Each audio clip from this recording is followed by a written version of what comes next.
Please consider supporting Black Women United YEG for the protection and advancement of black women and girls in Alberta. You can learn more about them at bwunited.ca. They are always looking for donations and volunteers. So please, again, support Black Women United YEG for the protection and advancement of black women and girls in Alberta. Again, that website is bwunited.ca. Hey, this is Nicole calling from Hamilton, and I needed to let everyone know that I really proudly support Vish and Creative Control. I have for many years, I will for many more, as long as he keeps delivering these amazing interview podcasts. When you hear one of Vish's interviews, you think he's known this guest for years, they're good friends, but the truth is he approaches every interview, whether it's sort of up-and-coming indie artists or established icons or like famous, intimidating comedians with a really deep, genuine curiosity, as though he's never met this person, and the same really warm candor, as though he's known them forever. I think it really lends to a great chat, no matter who he's talking to, and for that reason, I think you should throw Vish, $1 a month? He's got jokes. The jokes make it worth it.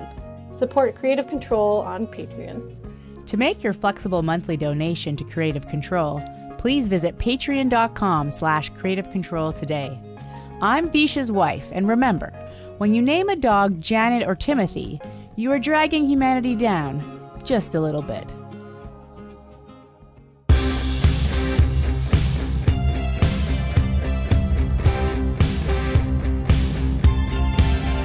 When you look in the mirror, you know who you see. You just gotta be looking for someone like me. I'm working real hard to be who I am. Don't forget the reason why you gotta love the good. Vic, Berger the Fourth, and DJ Douggpound are video editors and musicians currently based in California. Renowned for their own work and on various projects with Tim Heidecker, the pair are part of the Holy Trinity, a self-declared union with Heidecker that get together for the hilarious and compelling weekly live streaming video and audio podcast Office Hours Live, which airs every Thursday morning. The dynamic show has yielded interesting offshoot productions, including a new album of songs called Slaps, Bops, and Bangers, which is due out on December 18th, 2020, and Drop Concert the Motion Picture, which features Vic and Doug showcasing their world-renowned drops in a live performance. Drop Concert the Motion Picture is out now. I connected with Vic and Doug recently to discuss all things Office Hours Live, their history working together and with Tim Heidecker, how they got into drops and their perspective on drop pioneer Fred Norris from The Howard Stern Show, where their work might fit in with EDM, hip-hop, and free jazz, whether or not Tim is in fact the new king of all media, future plans, and much more. A part of the Entertainment One Network with the support of listeners like you who follow and subscribe to this podcast and spread the word about it, and make flexible monthly donations at patreon.com/Creative Control, and Massey Hall's concert film series live at masseyhall.com, where you can stream dozens of 30-minute films for free, including performances by past podcast guests like Destroyer, plus in-kind support from Pizza Trocadero, The Bookshelf, and Planet Bean Coffee in Guelph, and Granddad's Donuts in Hamilton. This is the 587th episode of Creative Control, featuring the lovely and talented Vic Berger IV and DJ Douggpound, with your host, me, Vish Khanna.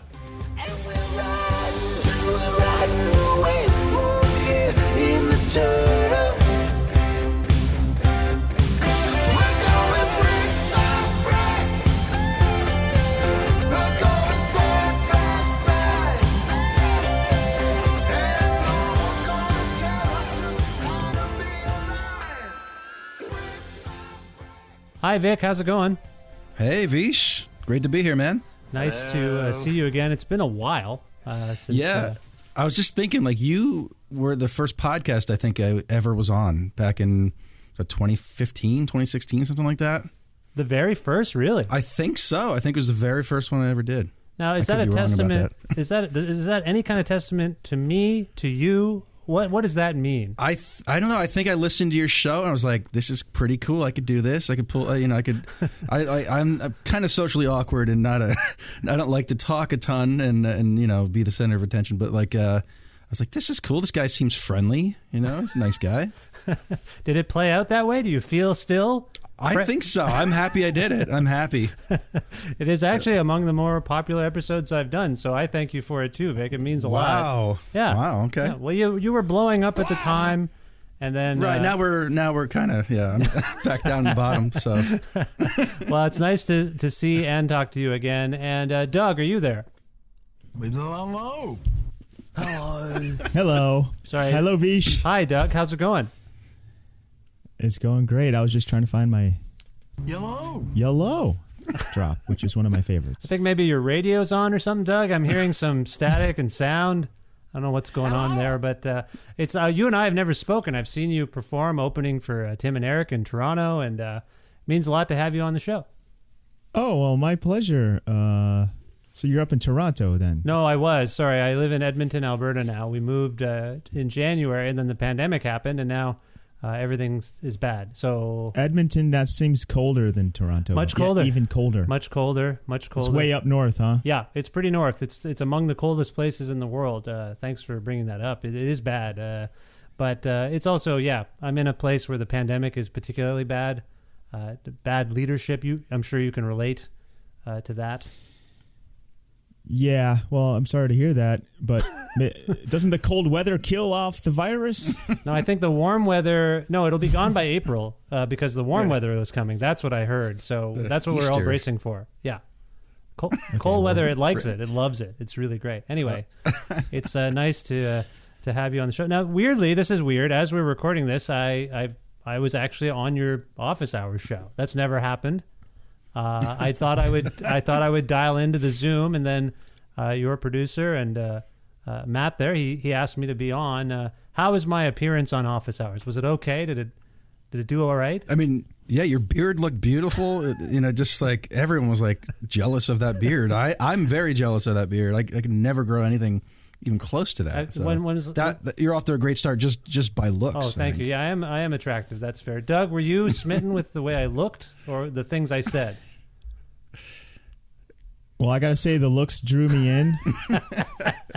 I was also very impressed and jealous of the beard. I have some stubble, but it's blonde, and I wish I had like the dark features that really kind of pop on camera. Yeah, I've got a salt and pepper. So I was kind of like what you have going on.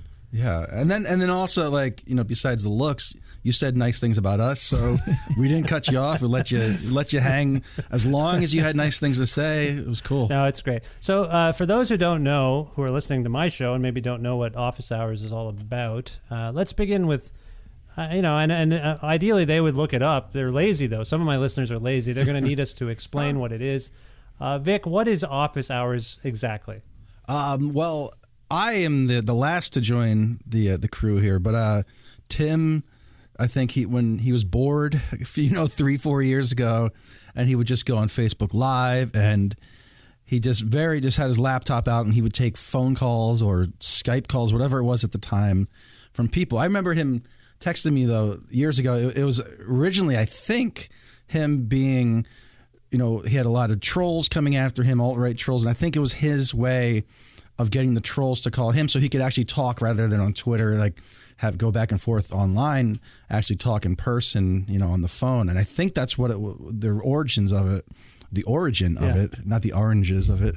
But I think that's what. Oh man, you're starting to talk like your leader there. What is happening? I know it's like that's all that's on my mind. I'm so wired, that way. Oranges. I should have that drop somewhere. But there we go. But it was that, and then Tim was doing his thing, very low tech, and I think he'd bring in Doug to the co-host and help him out, and then occasionally when I was in town, he would have me come in person, and it was, just kind of thrown together in a way, and it had a charm to it, and people liked it, I think, and then pretty much last year, Tim was like, I think, bringing you guys, you and Doug together could be fun and chaotic and take it to another level. And so that's what we're doing here. And he brought me on to do, drops, What happened? I have my laptop plugged in to pepper his interviews with fans. He would just talk to fans about whatever.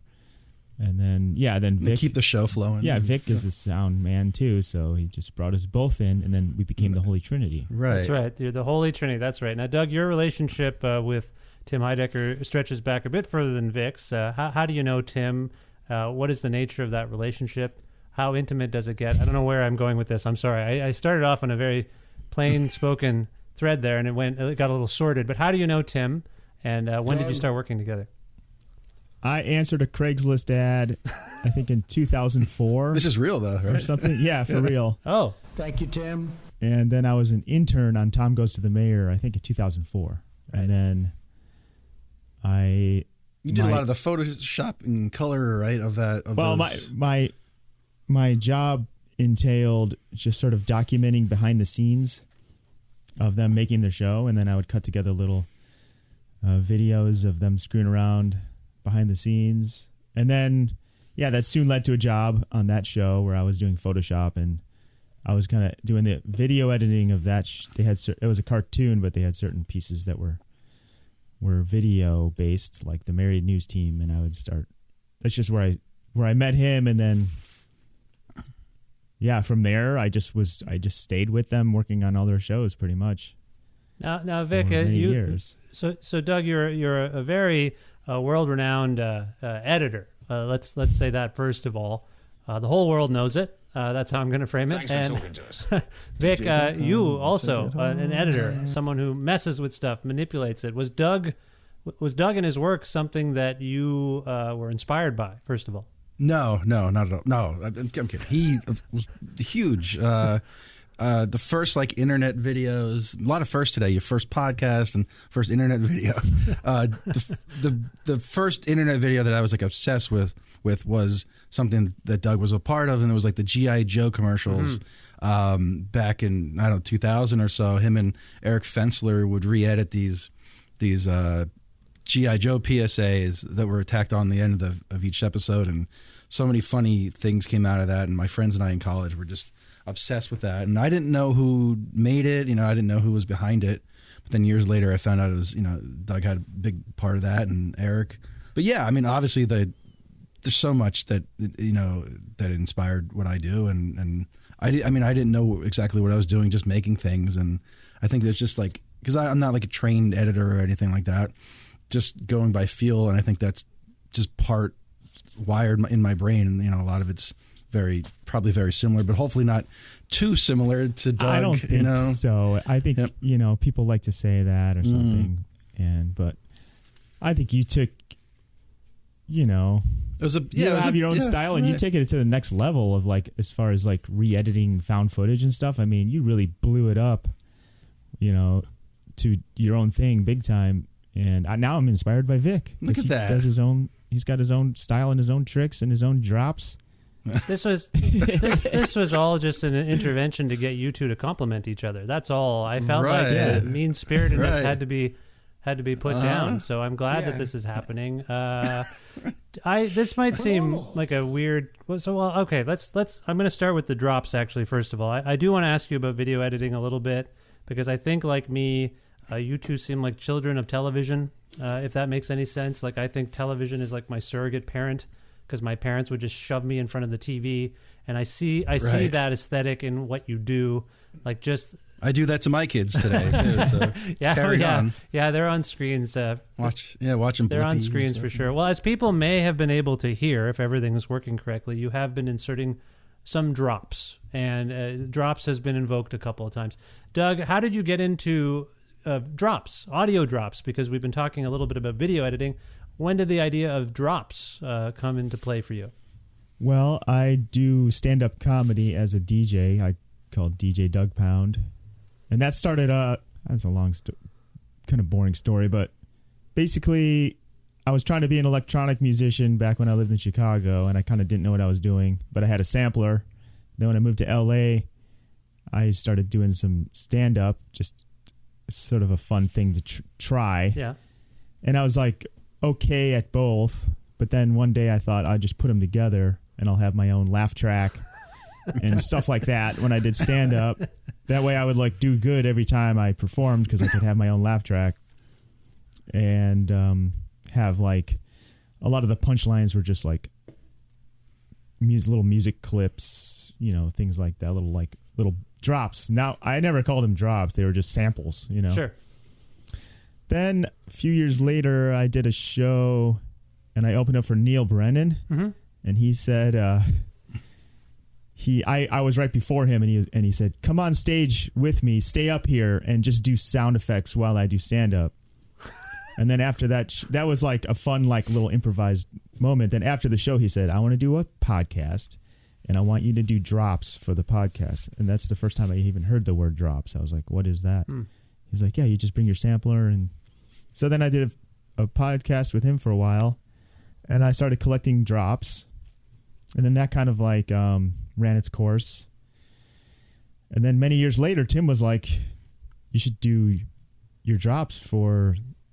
Which was great because I missed doing I do my own podcast, but I kind of it's hard to talk and also like run the soundboard, so it was great. I like being kind of like a sidekick. That way I can focus on the drops. Yeah, so that's a brief history. No, it wasn't boring at all. I wasn't bored. I was enthralled. I thought that was good. Thanks for explaining that. Now you alluded to the fact that you were interested in becoming an electronic musician in Chicago. Vic, what is your relationship like with electronic music? I get the impression from my knowledge of your own musical pursuits and some of the things you satirize that maybe you're not the biggest fan. But am I incorrect? Are you a fan of electronic music? I don't know anything about electronic music. I wish I kind of did. I like hip-hop and the samples they use. But yeah, electronic and EDM stuff, I don't know... Yeah. I don't know anything. So can I just add one thing? Is that now I am an electronic musician?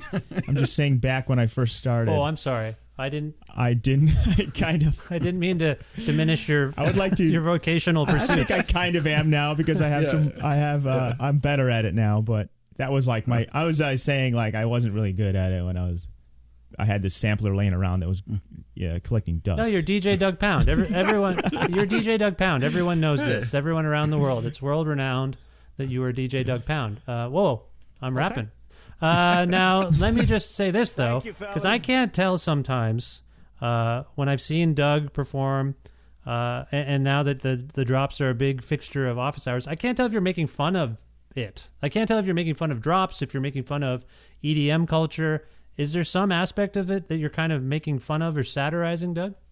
Yeah, when I first started doing that act, it was sort of making fun of DJ culture, like, in a way.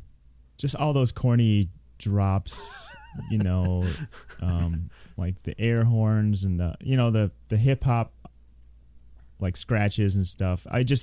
If I told a joke that was corny, I just put a bunch of mess over it, and then that kind of became what was funny. I just think sounds are funny. Like, how are you familiar with like hip hop or culture like that, like DJ culture? Did you? I wasn't even that. Did you go to a lot of? No, I wasn't even that familiar with it. I just think sounds are funny and like all those scratches and the classic hip hop samples, like and like. Yeah. I don't know, just like little bits of songs are just funny, like kind of like as non sequiturs and out of context.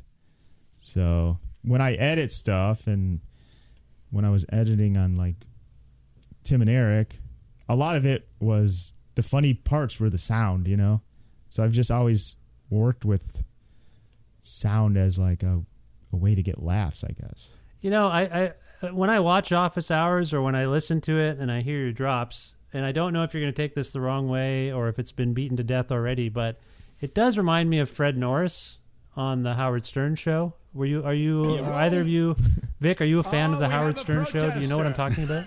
Yeah, I was going to bring Fred Norris up.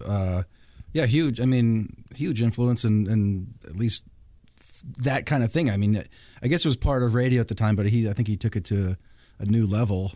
And I have a friend on who works on Stern, and I recently asked him, like, could you go behind the scenes and find out what Fred uses for his drops? And he told me, and it's some like ancient thing from like the early 90s or something that he still uses. But he's like, it's just amazing how fast he is pulling up these drops. And I don't know, it's so funny. There's all these little in jokes, and when Robin starts talking, they have that one specific song, and I like Doug kind of does that too. When Tim gets on his high horse and he's talking, or whatever, there's a certain tone that you know which one I'm talking about. Oh, when he starts complaining, he starts complaining, and that yeah.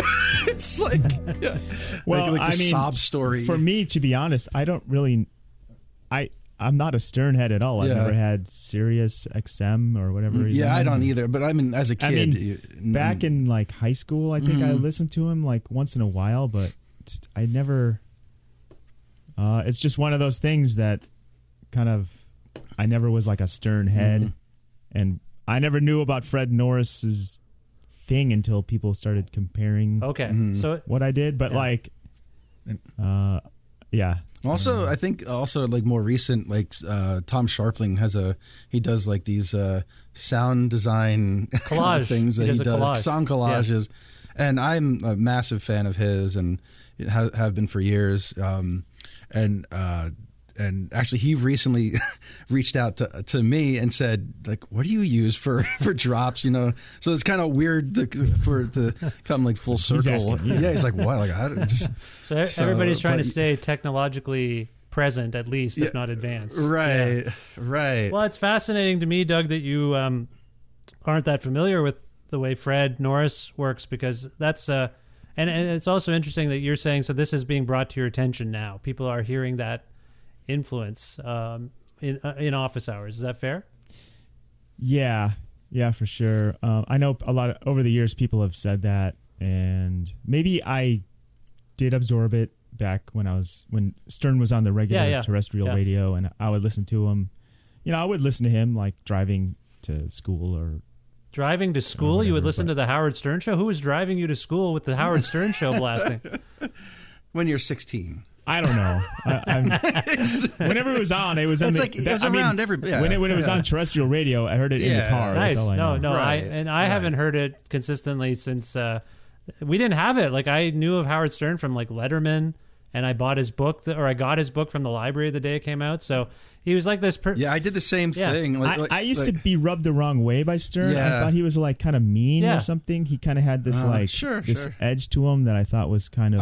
I checked out private parts that his book at the time when I was way too young, to read it, and I just remember reading the whole thing, just scarring me with some of the shit. I read it. I read it. Butt Bongo Fiesta back in the day, and thinking like, this is like, I feel like I'm watching porn. Right. Yeah. I was like, he's a little too. And his fart much. man thing, right? It shouldn't really be that funny, but I just remember him being on like the MTV Music Awards. And his cheeks were sticking out and flying. Flew in from like the rafters with that and presented an award. And like, what is this? Like, why is that funny? But it, in a weird way, that world, it works. It does. But it does. And I'm not trying to suggest, that I think that's how comedy works sometimes. I like when I hear stories like this, Doug, where you're like, I didn't listen to it, but it's become so pervasive that you don't even have to consciously listen to it. It just sort of seeps into your creative being, maybe, or something. Yeah. But I think Fred is like, he's sparing with his drops. There's, one every, 20 minutes maybe. Like, we're doing, 100 in like 10 minutes or something. So we do too many. There's way too many. And I mean, even like a couple of weeks ago, Tim left the show because of the drops. So, but we're all good now. But like, it can be overwhelming to someone who's trying to have a clear train of thought and carry the show and talk to people. Yeah. If we're back here, it's even tough for me. A couple times I've tried doing it, and you have chomps and you have whatever. Let it go. It's tough, and it's definitely got to be stressful for Tim to do that and overwhelling, but he turns us down. He does. Like today, he turned our drops down. I think that helped in his mix. Mm-hmm. So what's going out to the listener? We're louder, but then what he's not hearing is loud. It's not, so we can think straight. Is there something about? So I alluded earlier to your TV viewing habits as kids, because as editors, I kind of feel like it's born of the internet or something? Like, there's just a lot of like messing with stuff, media manipulation in a lot of the work you do, you know, whether it's zooming in on something in a weird way or adding weird sound effects. And the drops seem sort of symptomatic, or it's not symptomatic. That makes it sound like an illness, but it does seem like to exemplify that same mindset. Were you big, Doug? Did you watch a lot of TV as a kid, and did you notice how things were being sort of edited together and made? You know, I can't say I really was. I come from skateboarding, so I think a lot of the skate videos I watched were kind of like the more artistic editing like influences on me. Quick cuts, like really quick, fast stuff happening. Yeah, I just remember seeing some stuff in skate videos that was like you wouldn't see on TV or something, and kind of maybe mimic, kind of drawing inspiration from that kind of stuff. But I was also influenced by like Ren and Stimpy. Yeah, that's like what I was going to say. The sound design of Ren and Stimpy was like my favorite thing. So it was kind of like that. Like the sound of that is really the most, one of the bigger influences. Yeah, I think. for me, for Ren and Stimpy, like that was huge for me. Like the macro view when they would cut to something extremely close, like the mouth, like the tongue, or whatever it is. Big time. Yeah, that was like huge. So do you think that, Vic, did that kind of stuff draw you to this form of, because now you're like multimedia manipulator. You know, we kind of knew you as this video guy, but do you think any of that has sort of influenced your approach to all the things you're doing now, whether it's the sonic drops or the visual editing? Right. Is that there? Well, I mean, because like my history is music, and it's like I thought I was going to be a musician or an engineer, and I went to college for it, and I thought that was going to be it. So even today, if I'm doing video, my focus is always on the music first, because that's just part of who I am, and that's where I think. So that's always what I'm focusing on first. So the video stuff is kind of secondary in a way. Oh, interesting. Yeah. So I think like musically, I think. Well, you've got rhythm as a video editor, if I might say. You know what I mean? You've got timing. Yeah, that makes sense. Mm-hmm, yeah. Totally. So there's some. I think they're related in that way.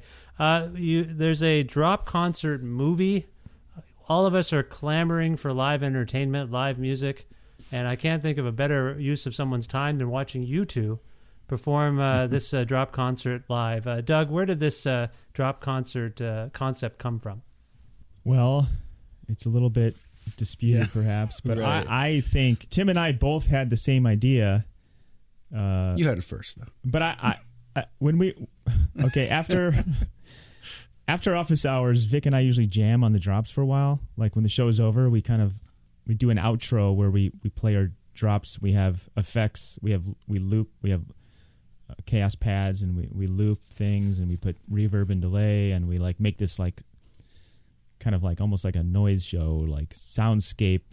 Yeah. Piece at the end of each show. And I thought it'd be cool that before the pandemic, I would book comedy nights. I would do my own show and book it. I thought it'd be cool if me and Vic kind of did just like our drops, just do like a perform. I call it a noise show just because it's kind of what it is, but just do an experimental show where we just do our drops and like jam it out for a while. And then Tim said we should do that. You guys should just, or then maybe one day we're like, what if we did an episode where it was all drops? Yeah. And then it just sort of like snowballed where it's like, let's just do one. Let's do that. We'll do a drop concert. Yeah. Tim called it drop concert.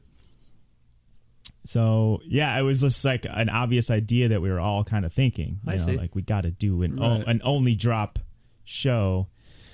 So then we got the nice cameras and Wes. Yeah, then it became bigger where it's like Tom, we're gonna shoot it. With nice cameras, we're gonna have like we're gonna set up the studio to be lit all cool, and then there's like they have, because it's like almost an hour, and how much can you focus on each other, because like he's close up on our hands, like touching the mouse, sitting here staring, concentrating, and looking at our laptops, and that it's cool for a few minutes, I think, but then very compelling. It gets, right. I've been to enough noise shows that guys staring at a laptop. You need a little something extra there. So that's when Tim was like, "How about this guy Ben Levin, who's this amazing animator?" And he is a musician himself. Things just sort of happen naturally. Like this guy Ben Levin got involved with the show. He made like a joke, and then he like took his performance on the show and made a whole video out of it. And that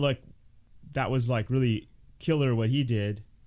So yeah, it was just like all this homegrown kind of like thing that just sort of grew.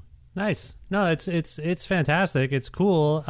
You both invoked noise there, and we've been talking about EDM and how drops are a part of that culture. But then when I think about it, this is the kind of concert film that I could see being screened at like a experimental jazz festival or something. You know what I mean? Do you feel aligned, Vic, as a musician, as a serious musician that you are? Could you see this being a film that is taken so seriously that fringe art groups get behind it? I don't know if it's. I don't know. I mean, maybe. I mean, I don't know if like maybe not specifically this because it was. I mean, I don't know. I don't want to like cut down our own work, but I feel like we could maybe get there at some point. I don't know. What do you think, Doug? I come from that world a bit because when I lived in Chicago, I was just I was friends with a lot of noise musicians, I guess, and free jazz kind of people.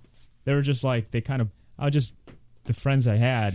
So I was around that a lot. And a lot of it I didn't really necessarily like musically. It's not really like what I would choose to enjoy when I'm trying to listen to music. But I would just go to these shows a lot because I thought it was compelling. It's like something to experience as a live. Yeah. I used to see, there was this one guy that used to play dry ice. He used to like have dry ice laying around, and he put would like have metal on it or something. He would have like tea kettles and put it on there and make squealing sounds. I just thought what they were doing. I like experimental weird stuff. It's not like the kind of thing that I like the music of it, but I like the experimentation of it. I don't know. I'm drawn to like out there kind of things. So to answer your question, I think we can fit in. I think we could fit into that world, even though we're not necessarily like, you know what I mean, in that scene as far as like right. I would feel like an imposter. That's what I was going to say. We're kind of an imposter, but like we kind of would fit. It would work. Like, But haven't you been sitting in an audience where someone is playing dry ice with tea kettles? And everyone's watching it very earnestly, and you're kind of looking around like, this is hilarious. Like, I've been in those situations like, this is clearly funny. Absolutely. Why isn't anyone laughing at this? Like, that's where I feel like what you're doing blurs the line, because there's a whole sect of people that would say, oh, this is high art. We have to take this seriously. Right. Like, we're going to start an endowment fund, like your podcasting grant that Tim keeps trying to talk about on your. Sometimes I wonder though, would it make sense outside of the Office Hours live community? Like, because there's so many like in jokes, and there's stuff poking at Tim, and there's I don't know. I'm just curious, like going in. Yeah, I think if we performed at one of those like highfalutin art noise experimental festivals. They would be like, "This is what we've been waiting for." Right, like, right. I do. Or maybe some of them will hate it because we're trying to, we're kind of making fun of it. Yeah, but I think a lot of that, the people that like that kind of music would be like, "This is." I mean, we got written up in The Wire. Yeah. That's what I mean. So that's cool. Yeah, exactly. So that's exactly right. I think. Yeah. I think they would love it. I think there's a whole audience that wants to laugh. Like, it's a visceral thing to see something like this and experience it, and not like, it's so weird to stifle your joy at something that's clearly joyful. That's all I'm getting at. So yeah, no, I think it's funny, and I think it would go over well in such a venue. If they invite us, we'll go. Okay, we'll do it. All right. So the other interesting thing that is going on there with Office Hours is slaps, bops, and bangers. This is a new album, and that's right. And so I wonder. Let's start with Vic. Vic, what is your role, or yours and Doug's role, I suppose, in creating this album?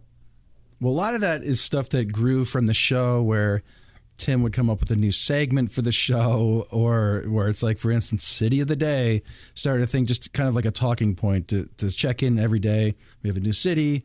Matt would do all the research and everything and get it get it prepared, and then Tim's like, we need a theme song. So one day Tim hammered out a theme song, and it's pretty good. It's like very kinksy, and it's just something that's part of the show, and I think a lot of those are the segment themes. Is Game Night on there? Game Night's on there. I did get that's your song. I wrote Game Night because we were having a game night where we're playing board games, and so there's something on there from me, and then obviously Doug's cream corn. What is it?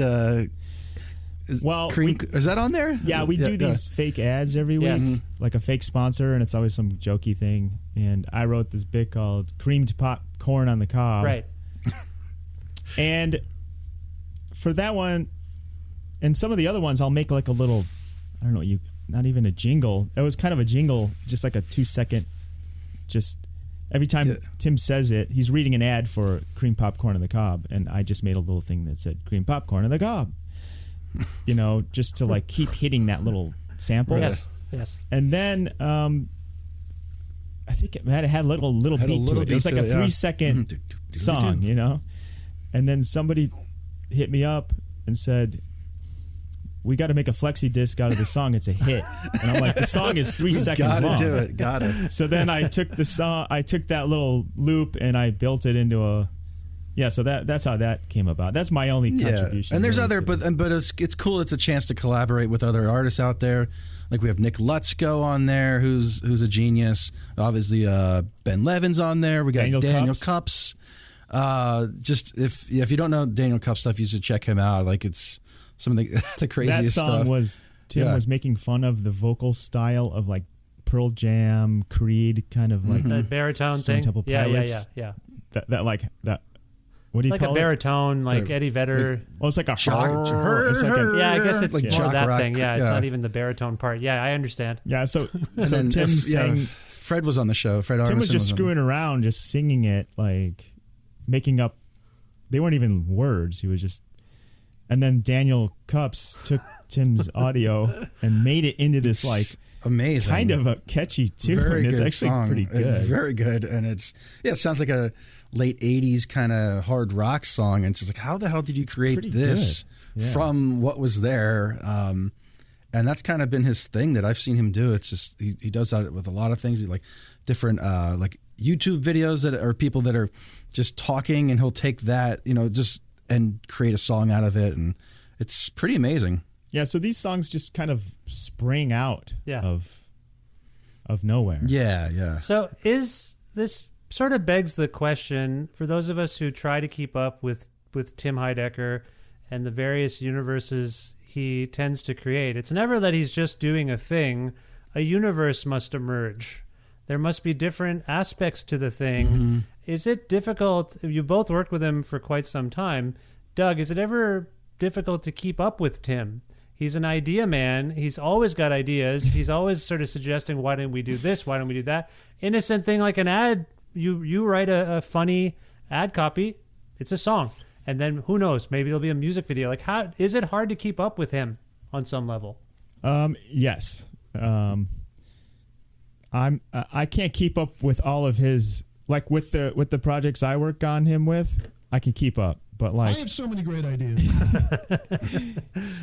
But yeah, I mean he has another thing called On Cinema. Oh my God. I can't keep. Yeah. I am not up to date with the entire. But that's a massive universe. Yeah, I cannot keep up with that, and that's where I like kind of keep up with. That's how I got to know Tim, because I was just a fan of that, and I was sending him songs based on very specific episodes, and so that's how I got to know him. But even as a massive On Cinema head, I cannot follow it all. And the trial is insane. That he did. The trial. I find it's unbelievable. If I have to interview Tim, and I think, all right, or Greg Turkington or Vic or whoever, I feel like, okay, I'm going to immerse myself, catch up on anything I've missed. And then when we're talking, he'll say something, and I'm like, I don't know what that is. I can't keep up with all the references. It is really intricate. So I can only imagine, and that's, I'm on the outside, but the fact that you're saying it's difficult and you're on the inside, it's almost troubling, actually. But it's amazing. I mean, like, because Tim it's is amazing like, and inspiring, because Tim is like so prolific that he pushes me, and I'm sure Vic too, to like want to like, kick it out like he does. Right. And also then like Tim is on Moonbase, and he's in the movie Us, and he's got this whole other, it's like he's got an Hollywood album level, out, and then he's in here got with Moonbase, us like every week with tech he's just issues. We got all new, kinds like- of problems going on. Yeah. It's like what the? I mean, we're looking at the the speaker from Us over here that has blood all over it. It's like insane to be doing that, and then but yet every week Tim is in here, but like what I like about Office Hours, to me, I think it's like his most sincere thing, because there's so many levels of irony in much of what he does.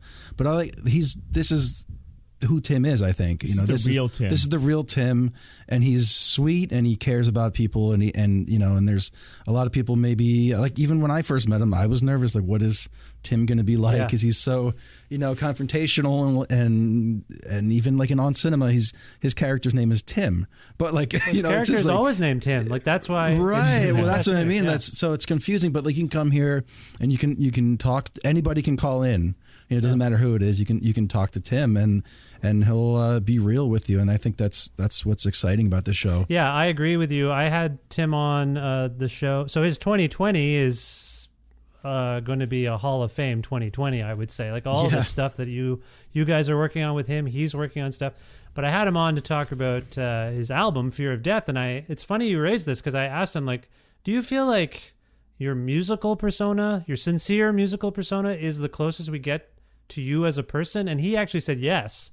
He said, there's no irony in that. These are genuine kind of emotional expressions. But now that you mention it, it's really heartening to watch him interact with idiots like me and be like super patient and sweet. And it does seem like very family oriented. And I think, Vic, you've said like this fan base for Office Hours seems particularly cool, right? Is that fair?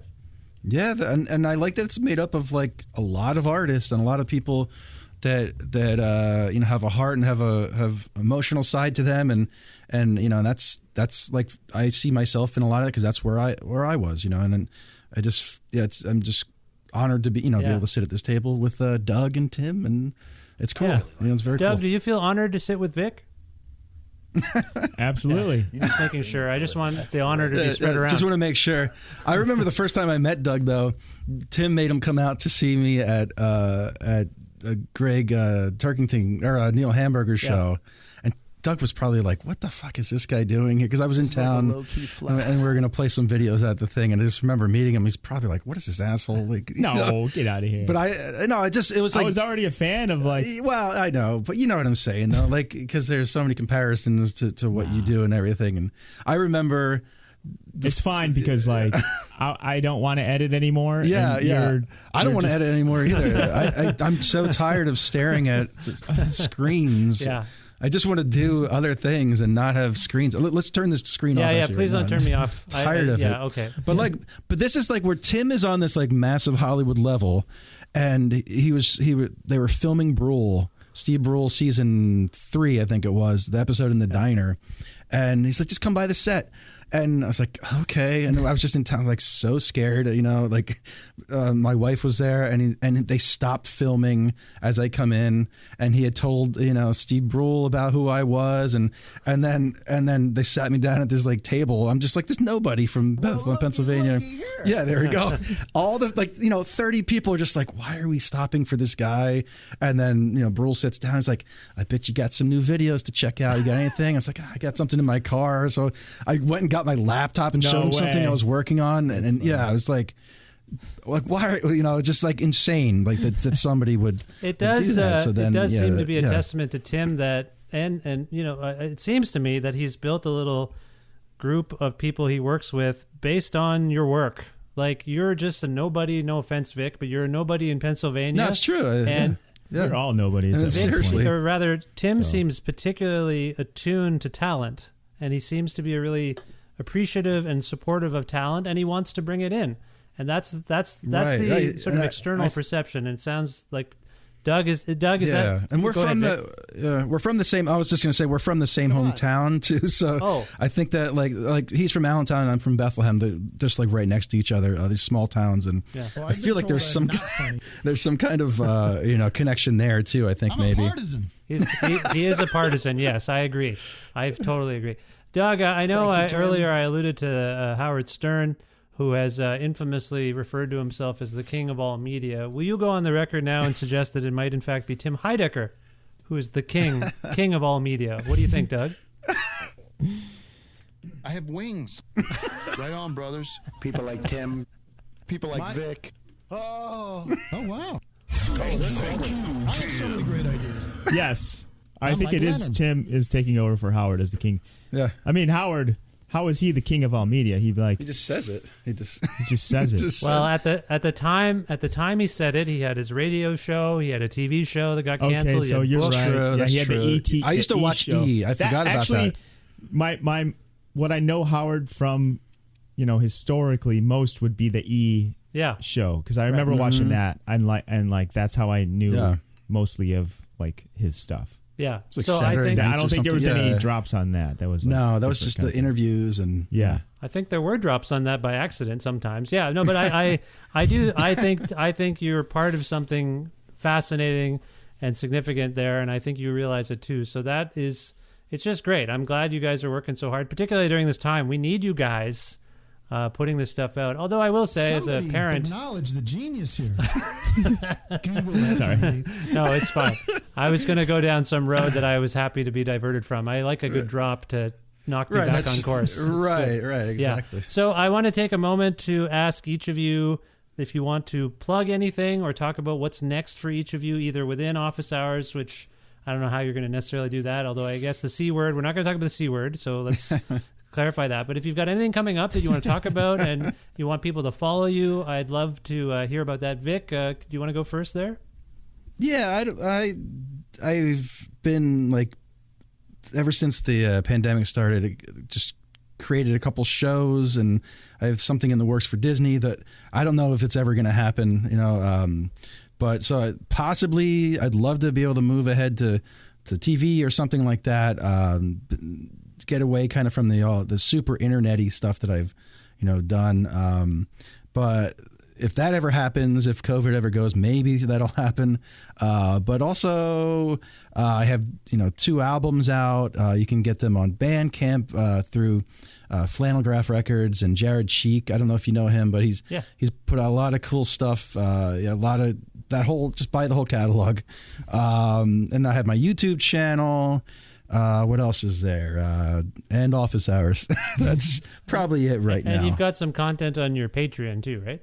Oh, yes. Thank you for reminding. See, I'm such a great businessman that I forgot my Patreon. But no, the Patreon for me is just, it's like, if you like what I do and I'm, putting out stuff all the time, like as I, whatever's going on in my head, just a way to support me in that way if you think it's useful. I'm I only, unfortunately, just trying to be mindful of my economic situation, I only am a Patreon for one person, Vic Berger the Fourth.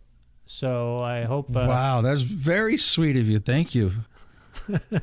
I should. Really, I sounded that's an honor. I sounded both selfish and unselfish at the same time, didn't I? Only one. No, that is. No, you're making me blush. Yes. I should Hopefully, spread it around. I'll get you Okay. some Well, I more appreciate. content. Yeah. Did you get the Vic Faceholes T-shirt? Did that come to you? No, I don't believe I Oh. did. I don't believe I did. No. I'll have to make that happen. Oh. I'll make that happen. Maybe I'm not at the right. Caught up in Canadian customs. That's all right. Yeah, exactly. Exactly. It costs a little extra to get up there. I don't know if I can pull it off. Doug, same question. Do you want to plug anything? I know you've got a show, a podcast, anything you want to talk about? Sure. I got a few things similar to Vic. I have the Poundcast, which is my podcast I do with Brent Weinbach. There's a Patreon for that. I have my own Patreon for Douggpound. I have a YouTube channel where you can see I do make videos from, not as many as Vic, but various little videos that I make that I put on there. Follow me on Instagram. What else is going on? I did sell a TV show, but then that right before COVID happened, so I don't know if that's ever going to happen. So yeah, I'm kind of in the same boat with that kind of stuff. Well, I sound don't know. busy. Just check out my YouTube channel. You can watch Google, my various web series. Is Duet Crew, Pound House. That's on a different channel. Yeah. What is that on now? Is that Jash? That's been on Jash. Yeah, but if anyone's not seen that, Can you stream it anywhere? should watch that. Is it on? Can you stream you it? can on your stream TV? it on. There I you think go. it's on like Amazon or something. Holy shit! Okay. All right. So Yeah. people. There you I'm go. gonna pull it down because I don't get a dime. I'm gonna pull a Chappelle on it. We all got to take our stances. Yeah, I agree. That's a good call. Right. Yeah. If we want to direct people to the Drop concert film or the new album, which is out December 18th, does one of you know where to send people for that? Vic, I'm going to you. I believe it's dropconcert.com. Is that correct? And dropconcert.com. And I highly recommend getting this new wallet that has like a credit card looking thing. The art is beautiful by Marika. I'm so bad with names. Jacintha. Marika Jacintha. We're probably bungling that, but it's beautiful. I don't know if you can see it. Yeah, here, yeah, I see it. but it looks very nice, and it has it's like a USB kind of thing, and has all of the Drop concert stuff there. It's even got some drops on it, and it's just a fun thing. It's a way to support it and help us make more things like this. As far as what was The the album, the Matt, the album. How do we get the album? I think the Bandcamp. The new one? Which one? Yeah, you got to pre-order it on Bandcamp. The Blops and Boops Slaps and Bops and Bangers, I believe, is Slops Slaps. and Bops and Bangers. Slaps. But if you follow the Office Hours Live Bandcamp, and you can get everything there. There's even the Drops Giving. That's fun. There's just a lot of fun there. Yeah, I'll mention one other thing. I do have music that's out on Bandcamp and Spotify, iTunes, all that. DJ Douggpound, look it up. And I think there might be a new one coming out like tomorrow. Whoa, actually. he thinks tomorrow. Yeah, I forget what I do. Shouldn't you be the one who knows when your music is coming out, Doug? It's like I'm so like I don't want to bother anyone. Yeah, with it. It's right, like, right. The people that know it will find it and enjoy it, but I don't want to push it on anyone. Yeah. I don't want to bother Don't you. feel like you have to buy it. Okay, well, this was the It's genius though, and it's amazing, and it's probably a 10 out of 10. So this was the part of the show where I was hoping you would bother jazz people festivals and would share your love stuff. it. But no, I understand. As you may recall, when I was on Office Hours today, I felt sheepish plugging this show. I was like, they'll figure it out. People will find stuff if they really want it, and so I understand where you're coming from. If we can go out on a song from Slaps, Bops, and Bangers, I'm wondering if one of you or both of you, by consensus, can select one for us to feature on the podcast. Vic, do you want to take the lead on this? I was gonna suggest Doug's. I want to hear Game Night. All right, let's do game. All right.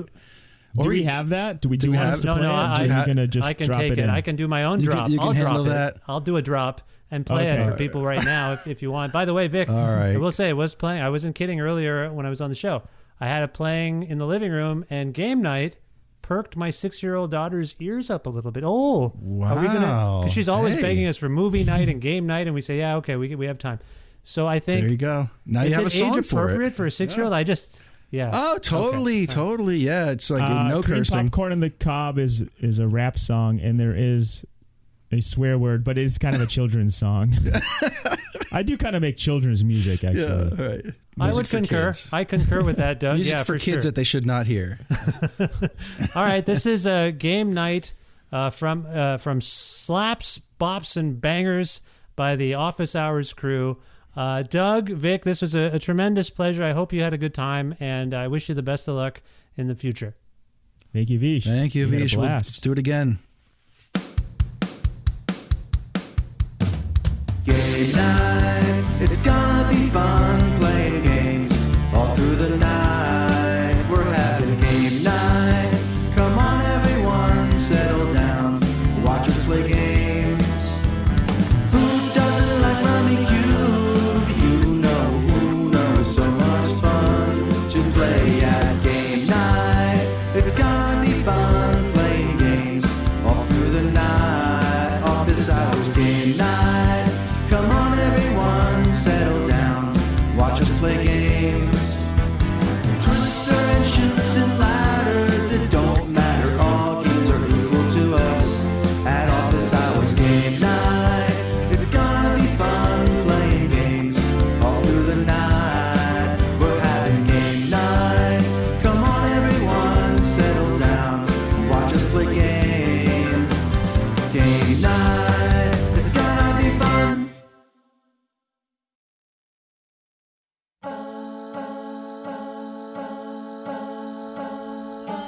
Well, it's very nice to have Doug and Vic on this, the 587th episode of Creative Control, which is part of the Entertainment One podcast network and available wherever you get your podcasts, Apple, Google, Spotify, wherever it is. The show should be there.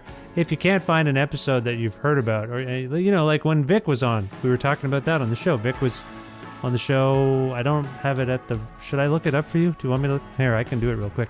Anyway, like sometimes, because of the way these podcast feeds work, not everything that you want to find is available. They have like limitations on how far back it'll go. So, yeah, the odds are probably good. Here it is. I found it. Episode 284, Vic Berger, October 19th, 2016. There's a chance some of your neighborhood podcast feeds won't have episodes going that far back. So you'll have to go and find them. And you know where I found it? On my website. That's what I was going to tell you about. So, yeah, my website is vishkhanna.com. Every episode of the show that has ever been made is there. You can also go there to learn more about me and sign up for my monthly newsletter. So again, everything you need, vishkhanna.com. Real-time research there for you. Also, you can like Creative Control on Facebook or follow the show on Twitter at vishcreative. You can also follow me on Twitter at vishkhanna and on Instagram as well. I'm on Instagram at vishkhanna. It's the same on Twitter, so there you go. Also, please visit patreon.com/creativecontrol to make a flexible monthly donation to sustain this podcast. Any donation that you can afford is helpful for me and appreciated by me. So thank you for considering that. If you are interested, $6 or more a month grants you access to exclusive audio content from my archives. I just posted something the other day, an old interview I did with Guy Picciotto of Fugazi about Rites of Spring, actually. So that is up there now. $6 or more, you get access to like the 10 or 12 episodes that are up there now. I try to put an exclusive thing up at least once a month. And so, but again, doesn't have to be $6, whatever you can afford. It could be more, could be less. Patreon.com/creativecontrol to make your flexible monthly donation to my show today. Thanks again to live@masseyhall.com, where you can watch beautifully captured concerts by great Canadian artists. Also, for their in-kind support, Pizza Trocadero, The Bookshelf, and Planet Bean Coffee in Guelph, and Granddad's Donuts in Hamilton.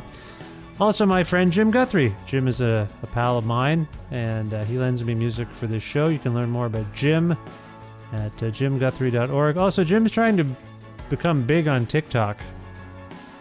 You know, he's doing good stuff on the TikTok. He's trying to figure it out, and he's had some fun things. So I'm just going to plug Jim's TikTok. I don't know what it is.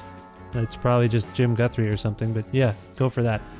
Anyway, that's pretty much all I have to say. Thanks to you for listening to this episode with Vic and Doug. I hope you enjoyed it, and that you'll check out Office Hours and the Drop Concert movie and Slaps, Bops, and Bangers. Office Hours is unstoppable. There's so much stuff going on. It's a fantastic show to watch live and to experience later on YouTube or on your podcast thing there. So thanks for listening to this. I hope you enjoyed it and that you'll subscribe to this show perhaps, or tell your friends about it and check out other episodes of it. That would be great. And that's all I can maybe hope for. So thank you.